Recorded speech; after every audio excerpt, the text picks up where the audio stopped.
C'est un braquage express, digne d'un film.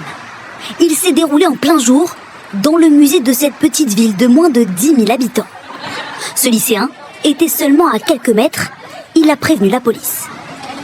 Il y a un homme qui tient la porte. Il a une sorte de petit fusil de 1 mètre dans les mains, un sac de sport, une cagoule. Ça paraît un peu hallucinant. Il est 15h45 hier. 4 individus arrivent à moto. L'un d'entre eux fait le guet devant le musée pendant que ses 3 complices s'introduisent à l'intérieur. Avec une arme, ils tirent en l'air en présence d'une vingtaine de visiteurs, puis se dirigent vers leur cible. Une œuvre de 3 tonnes, de près de 3 mètres de haut, qui retrace la vie de Jésus.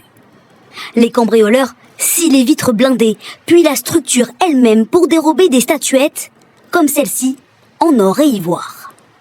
Valeur estimée de l'œuvre, entre 5 et 7 millions d'euros. Quelques minutes après seulement, les malfaiteurs s'enfuient avec leur butin sur leur moto, en jetant derrière eux des clous. Les 2 véhicules de gendarmerie à leur trousse sont stoppés net. Signe d'une opération minutieusement préparée pour le maire. C'est une catastrophe patrimoniale. J'ai toujours pas digéré. Le personnel est quand même très très choqué.